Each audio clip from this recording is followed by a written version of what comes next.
boxing truth here. Adrien the Problem Broner has been as high as a 5-1 dog to get chipped up by a lightweight in Mikey Garcia. Very embarrassing times for Adrien Broner. He's being counted out in this matchup. Mikey's coming off a great performance, and Broner's coming off two unimpressive performances. Life and death struggles against Granados and a very mediocre performance against a hand-picked opponent in Ashley Theophane. So the odds are what they are. They were a little high at first. Mikey was as high as a 7-1 favorite to beat Adrien Broner, and I agree Mikey's the favorite, but I don't know about how much. I thought 7-1 was a little extreme. It's an interesting fight in many ways. Mikey hasn't really fought a fighter like Broner his whole career, and Broner is not having any good performances as of late. So it is intriguing in its own ways. It'll be interesting to see how Mikey performs at 140. He fought at 138 not too long ago. Wasn't impressive. Most likely had to do with the style that he was fighting. He had to chase a guy down and create offense. Not really his style. But this fight with Broner, he's fighting a guy that's a little faster, more powerful compared to previous Mikey Garcia opponents. So I'm torn with this fight because I'm no big Mikey Garcia fan. Not at all. I mean, it'll put a big smile on my face to see him get chin checked. I mean, he thinks he's so smart. He thinks he could leverage all these big fights without him having to commit to any other promoter. And him getting chin checked by Broner will end all that bullshit. Mikey will have to commit to a promotional deal. He had to commit to other parties. He just can't just get these big fights just sit on his lap. He's going to have to commit to somebody sooner or later. He's not a big enough name, not a big enough star to leverage all these fights and do one-offs with all these different promoters. You can't really imagine Bob Arum risking Pacquiao, Crawford to Mikey Garcia if Mikey Garcia is not going to commit to any promotional options, or if he wants to fight Linares, he might have to commit to a promotional deal with those guys. I mean, it's risky business, and you just can't expect promoters to just have this free agent guy just do one-offs with some of their clients. They're gonna have to he's gonna have to commit to something else as well.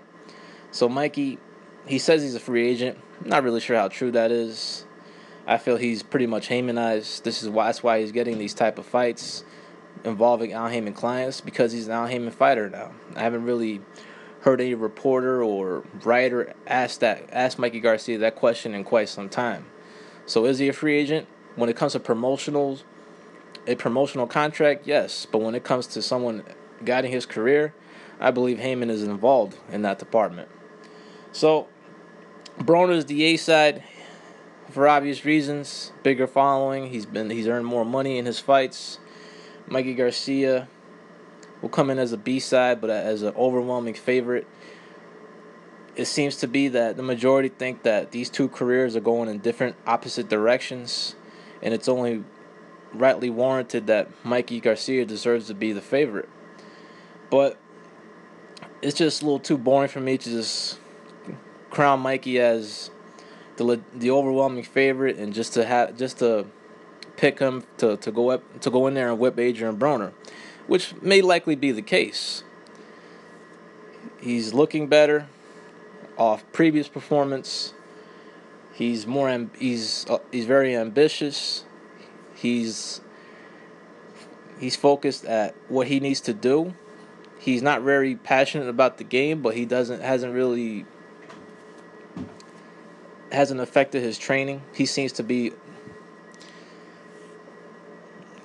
mentally in a better place than Adrien Broner. Broner is out there, suicide attempts,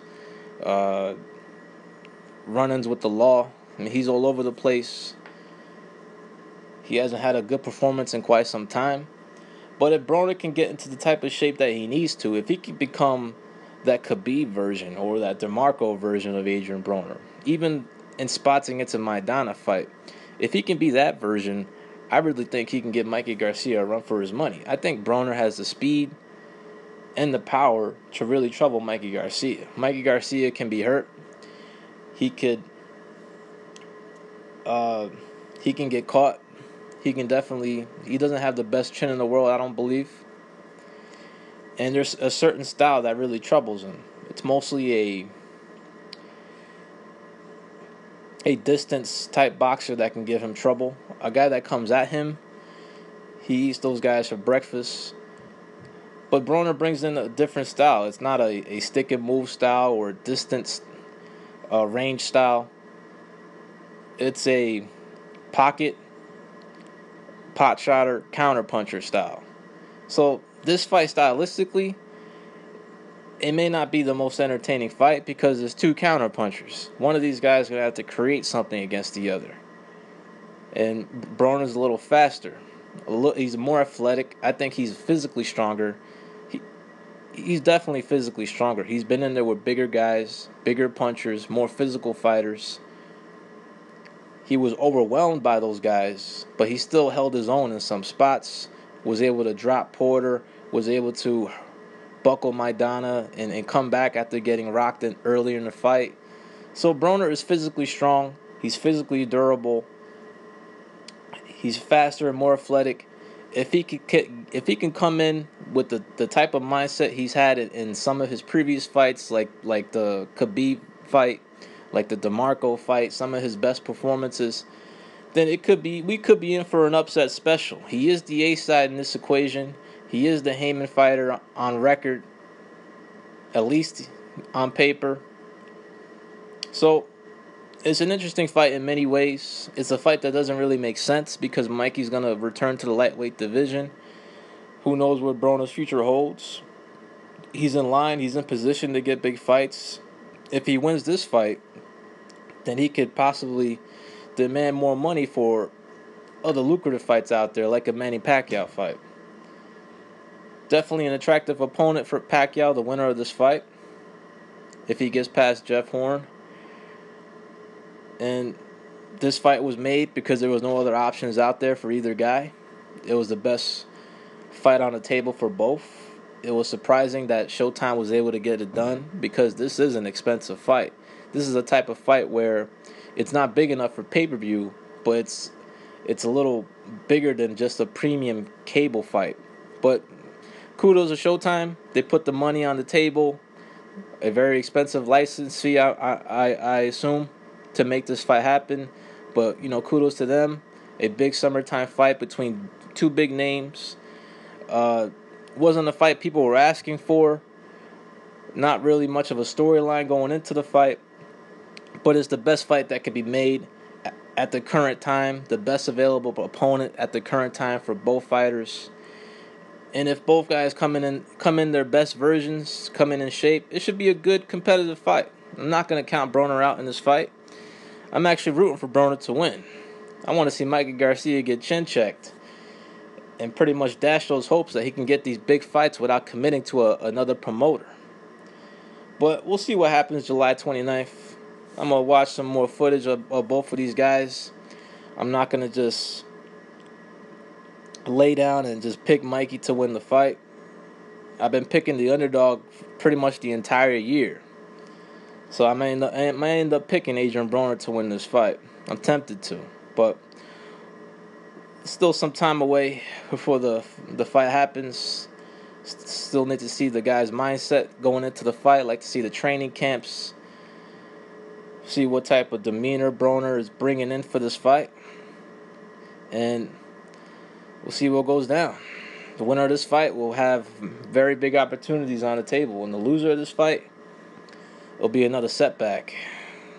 And they'll have to go back to the drawing board. But y'all let me know what y'all think about this fight. Who you got? This is Boxing Truth. I'm out.